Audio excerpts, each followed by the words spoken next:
Bhagyadevatha കനിയുന്നു. November 11 മുതൽ വ്യാഴം ഉച്ചസ്ഥായിയിൽ. ഈ രാശിക്കാരുടെ ജീവിതം മാറിമറിയും. നമ്മുടെ എല്ലാ ജീവിതത്തിൽ പ്രതീക്ഷയുടെയും ഐശ്വര്യത്തിൻ്റെയും വളർച്ചയുടെയും പുതുനാമ്പുകൾക്കായി നാം എപ്പോഴും കാത്തിരിക്കാറുണ്ട്. ഓരോ മനുഷ്യൻ്റെയും അഭിലാഷങ്ങൾ യാഥാർത്ഥ്യമാകുന്നതിൽ പ്രപഞ്ചശക്തിക്ക് ഒരു പങ്കുണ്ടെന്ന് വിശ്വസിക്കുന്നവരാണ് നമ്മൾ.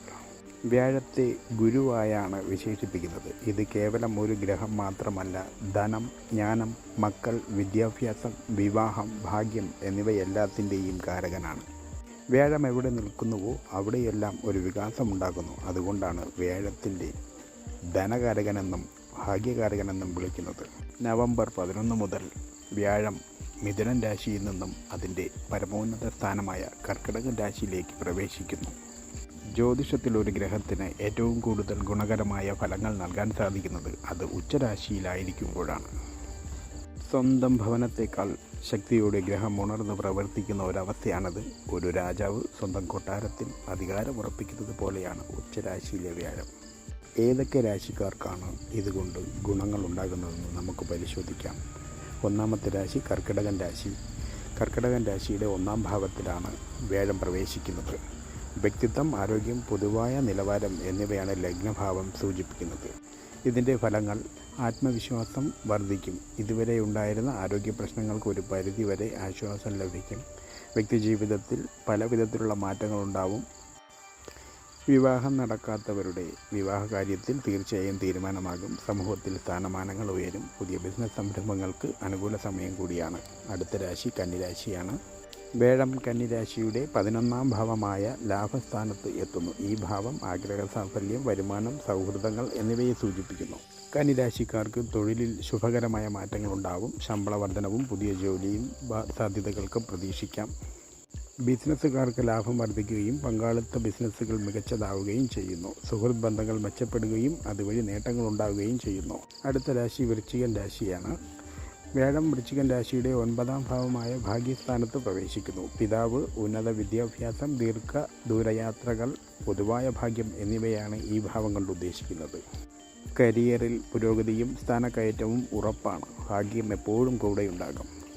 സാമ്പത്തിക സ്ഥിതി മികച്ചതാകും. പെട്ടെന്നുള്ള ധനലാഭത്തിന് സാധ്യതയുണ്ട്. വിദേശയാത്രകൾ ആഗ്രഹിക്കുന്നവർക്ക് അതിനുള്ള അനുകൂല സമയമാണ്.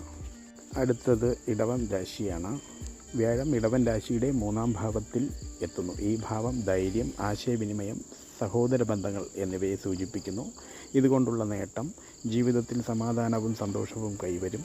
നിങ്ങൾ നടത്തുന്ന ആശയവിനിമയങ്ങൾ വിജയം കാണുന്നു. ദാമ്പത്യ ജീവിതത്തിൽ കൂടുതൽ സന്തോഷപൂർണ്ണമാകും. പുതിയ ബിസിനസ് സംരംഭങ്ങൾ തുടങ്ങാൻ പറ്റിയ അനുകൂല സമയമാണ്. ചെറിയ യാത്രകളിലൂടെ നേട്ടമുണ്ടാക്കും. അടുത്ത രാശി ധനുരാശിയാണ്. വ്യാഴം ധനുരാശിയുടെ 8-ാം ഭാവമായ അനിശ്ചിതത്വത്തിൻ്റെ ഭാവത്തിലാണ്. ഇത് ഒരു വെല്ലുവിളിയാണെങ്കിലും ഉച്ചരാശിയിലെ വ്യാഴം അതിനെ ഗുണകരമാക്കി മാറ്റും. അപ്രതീക്ഷിത ധനലാഭത്തിന് സാധ്യതയുണ്ട്. പാരമ്പര്യമായി ലഭിക്കുന്ന സ്വത്ത്, ഇൻഷുറൻസ് ക്ലെയിമുകൾ, ലോട്ടറികൾ എന്നിവയ്ക്ക് സാധ്യതയുണ്ട്. നിക്ഷേപത്തിന് അനുകൂല സമയമാണ്. കഠിനാധ്വാനത്തിന് അപ്രതീക്ഷിതമായ ഫലം ലഭിക്കും. ജോലിയിൽ സമാധാനവും സന്തോഷവും ഉണ്ടാകും. അടുത്ത രാശി മീനം രാശിയാണ്. മീനൻ രാശിയുടെ 5-ാം ഭാവമായ പഞ്ചമഭാവത്തിലാണ് വ്യാഴം എത്തുന്നത്. സർഗാത്മക മേഖലകളിൽ ഉള്ളവർക്ക് വലിയ വിജയം നേടാനാകും. വിദ്യാർത്ഥികൾക്ക് ഉന്നത വിജയം കൈവരിക്കാം. ദീർഘകാലമായി മക്കളില്ലാതിരുന്നവർക്ക് സന്താനഭാഗ്യം ലഭിക്കാൻ ശക്തമായ സാധ്യതയുണ്ട്. ഊഹക്കച്ചവടങ്ങളിൽ നിന്നും നേരിയ ലാഭമുണ്ടാകും. തുലാം രാശിക്കാർക്ക് 10-ാം ഭാവമായ കർമ്മസ്ഥാനത്ത് വ്യാഴം എത്തുന്നു. ഔദ്യോഗിക ജീവിതത്തിൽ സമൂലമായ മാറ്റങ്ങളുണ്ടാകും. ജോലിയുമായി ബന്ധപ്പെട്ട് അധികാരസ്ഥാനങ്ങൾ ലഭിക്കാനോ അല്ലെങ്കിൽ പുതിയ ഉത്തരവാദിത്തങ്ങൾ ഏറ്റെടുക്കാനോ സാധ്യതയുണ്ട്. ബിസിനസ്സിൽ വളർച്ചയുണ്ടാകും. സമൂഹത്തിൽ അംഗീകാരം ലഭിക്കുകയും ചെയ്യും. വീഡിയോ ഇഷ്ടമായാൽ ലൈക്ക് ചെയ്യുക, കമൻറ്റ് ചെയ്യുക, നിങ്ങളുടെ വിലയേറിയ അഭിപ്രായങ്ങൾ രേഖപ്പെടുത്തുക. ചാനൽ സബ്സ്ക്രൈബ് ചെയ്യുക.